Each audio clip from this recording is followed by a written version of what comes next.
the key thing is what I was telling you at the end yesterday, which is find the unusual thing, exaggerate the unusual thing. Find the unusual thing, exaggerate the unusual thing. Just get really, really, really good at that. All right, so here, I'll do this with you guys.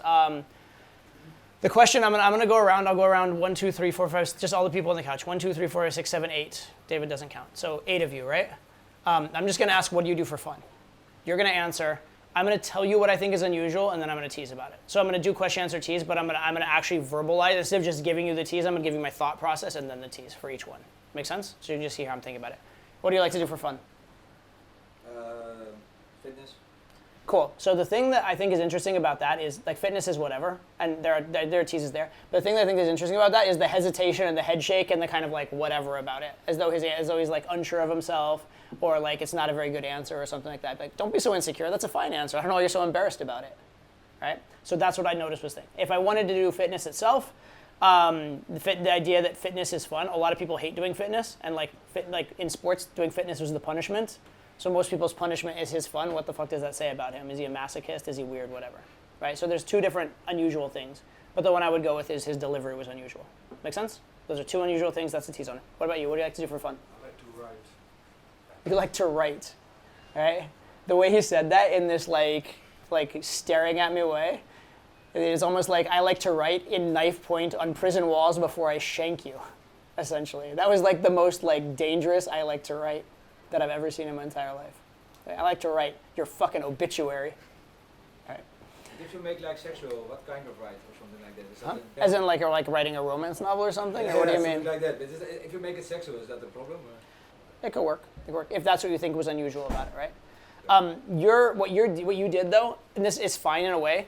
You added something that wasn't in the answer, and then teased on the thing you added. Does that make sense? And if you do that, that will make the tease more try-hard. If you can tease on the thing they actually said, it's going to be more grounded in reality. If you throw in some ancillary fact and then tease on it, the tease is a little more try-hard.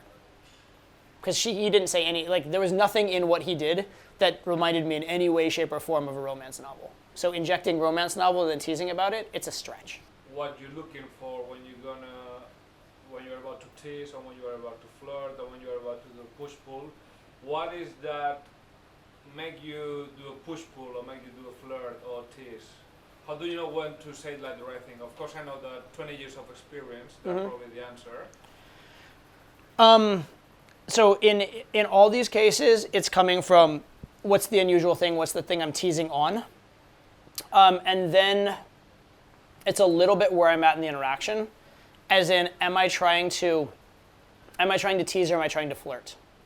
Because for a tease, you're going at the unusual thing and sticking to it very much.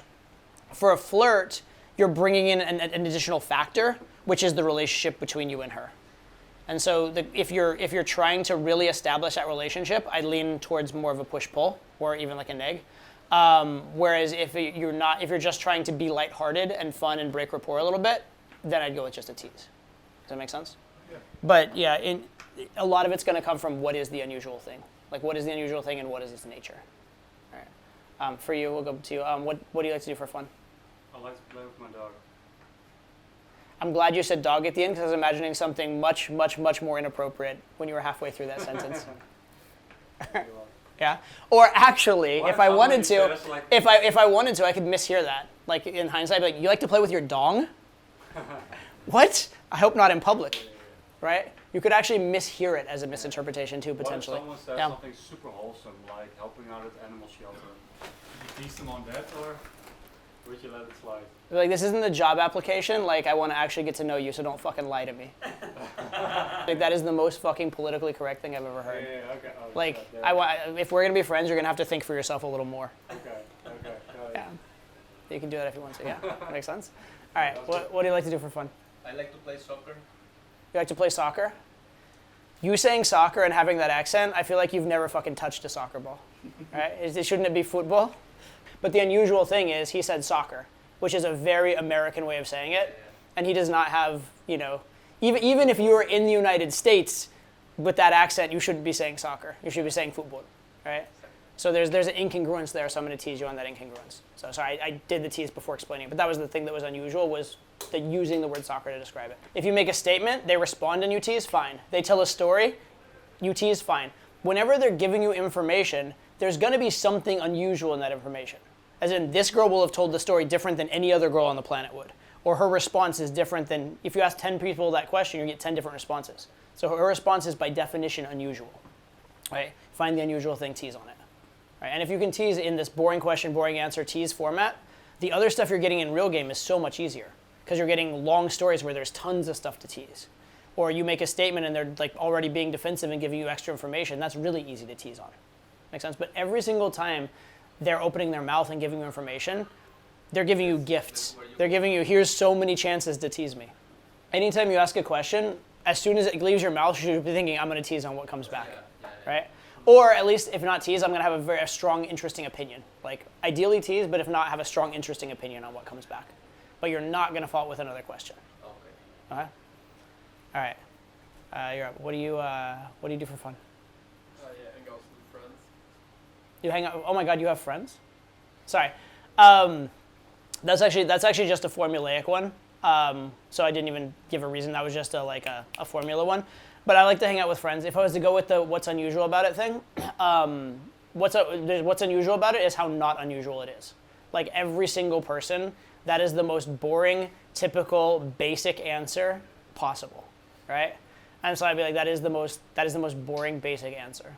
I love the fact that you don't even have an activity you like to do with friends. You're just like, as long as my friends are there, I'm happy, right? This is like the freaking 3-year-old Care Bears cartoon shit. You know what I mean? You give them a nice hug afterwards and like tell them all your sorrows. Right? So there's all kinds of ways you could exaggerate if you wanted to. Okay? But there, yeah, it's just so typical, right? Be like, oh my God, that is so typical and basic. I need a better answer that actually tells me something about you, right? That's a tease there. Go ahead. What do you like to do for fun? I just do my job a lot. I don't know, really much fun. Okay, so what's unusual about that is like doing the job is not very fun, and also he's like kind of like very quiet and like sort of apologetic about it at the same time, right? So my answer to that one, because it's almost so obvious, be like, I don't even have to tell you the many things wrong with that answer. Clearly, you don't even know how to spell fun. What do you like to do for fun? Playing pool. Playing pool? Yeah. You said that with so much confidence. Like, this is the right answer. I got an A+ on my test, and playing pool. The ironic thing is, playing pool has never gotten anyone an A+ on any test ever, too. I love pool personally, but it's such a degenerate hobby, let's be honest.